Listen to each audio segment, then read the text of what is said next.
Сайн бацгаана уу хүүхдүүдээ. Элзэмаа багш нь та нартаа эвдээ дөрвөн амьтан энтгэх ардын имлэгрийг бэлтгэлээ. Мөн асуултууд бэлтгэсэн тул та нар анхааралтай сонсож хариулаарай хүүхдүүдээ. Эртээ урдын цагт биш энэ сайхан цагт юм гинэ. Энтгэх сайхан орны ой модонд тагтаашгүй туулай заан сармагчин дөрөв эвдээ нартай хамтран аж дөрвөн суудаг байжээ. Гэтэл нэгэн удаа тэд ийхүү ярилцав.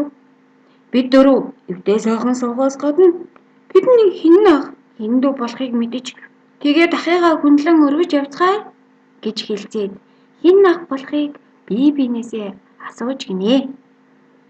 Тэнд сайхан саргалгаар алхамны мод ургаж байжээ. Заан түүнийг зааж намайг жаахан тугал байхад энэ мод надтай жицүү байсан юм. Би шөргөөж, бие майжиж тоглодог байсан юм да гэв. Харин сармагчин намайг бонш байхад энэ мод тоглож дийлэх мөчөргүй. Надтай адилхан байсан тул сүүдэр намайг арай чамаа гэж халахалдаг байсан юм гэлээ.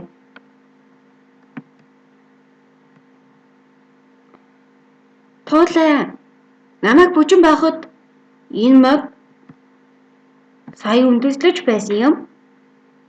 Тул би үндснээс нь мэрж иддэг байв гэжээ. Гэтэл тагтаашгүй ийхүү хэлжээ. Энэ модны чинь үрийг зууж ирээд энд унгаачихсан юм аа. Тэгээд энд мод ургасан юм билээ гэв.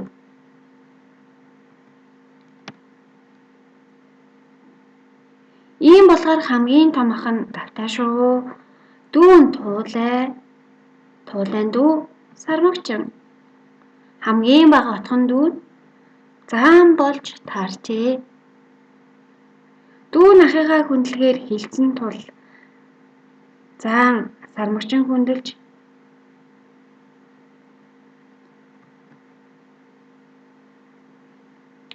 Сармагчин ах минь миний нуруунд дээр гарч суух төв гэвэл заан гарч суужээ. Сармагчин туулайг хүндэлж тулаахаа та миний мөрөн дээр гарч суугаач гэвэл туулай түүний мөрөн дээр гарч суужээ. Туулай тагтааг хүндэлж тагтаашгүй тагтаахаа гэвэл тагтаа нисэн ирж түүний дээр суув.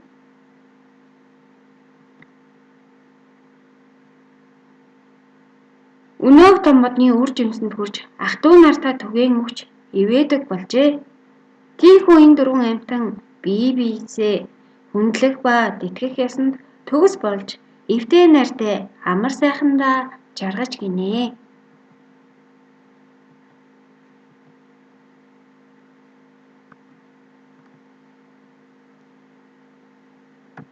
Хүүхдүүдээ үлгэр хэн сайн сонсон бэ?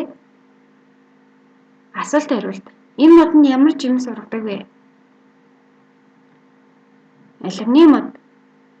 Алхам ургадаг юм чинь алхамны мод шүү дээ. Баяр хүргэе. Хамгийн жижиг биетэй амьтан нь аль нь вэ? Та нар сайн ажиглаарай зургнуудаа.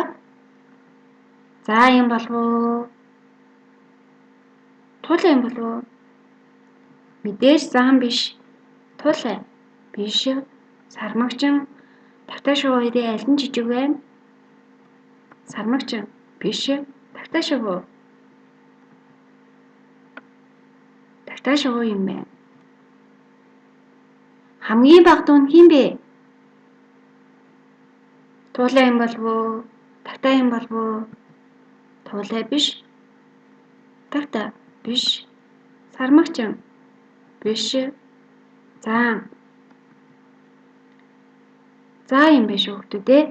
Заан бол хуурай газрын хамгийн том биетэй амьтан. Бас үлгэрт хамгийн бага дүүгээр гардаг. Сармагчны ах хэн бэ? Туулай мөн болов уу? Сармагчин бол 12 жилийн бич. Бич бол 9 дахь жил. Харин туулай бол 4 дахь жил. Та нар 12 жилийн дуугаа мэдхүү.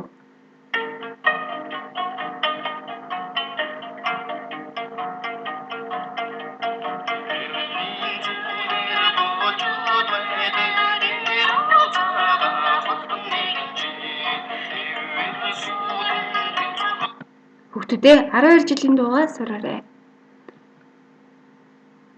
Заан хэнийг ахаа гэж хүндлэн нурган дээрээ гаргадаг вэ? Сармагчин. Туулай тавтай хоёрын аль нь ах вэ? Мэдээж тавтай шүү. Туулай бүжин бахта модны аль хэсгийг малтаж иддэг байсан бэ? Сайн бодоорой. Үндсийг нь малтаж иддэг байж, үндс нь эрдэс бодис шин бичээлээр баялаг байдаг тул модыг тэтгэн ургуулдаг гинэ. Хүүхдүүдээ үлгэрийн амьтдаа ах дүүгээр нь хэлцгээе. Тавтайн дүү туулай, туулайн дүү сармагчин, сармагчин дүү заан. Хамгийн бага дүү нь заан. Зааны ах сармагчин, сармагчны ах туулай, туулайн ах тавтай. Баяр хүргэе. Амьтад жаахан багтаа ямар нэртэй байсан бэ? 1-р амьтан туулай, 2-р амьтан сармагчин, 3-р амьтан заан.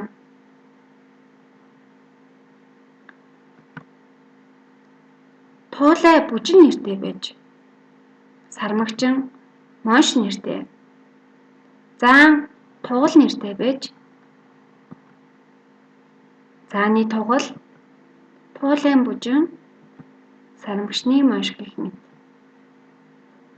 Баяр хүргэе. Чийшлэрийн хүүхдүүдээ. Үлгэрээ хамтдаа сонсон хүүхдүүдтэй баярлалаа.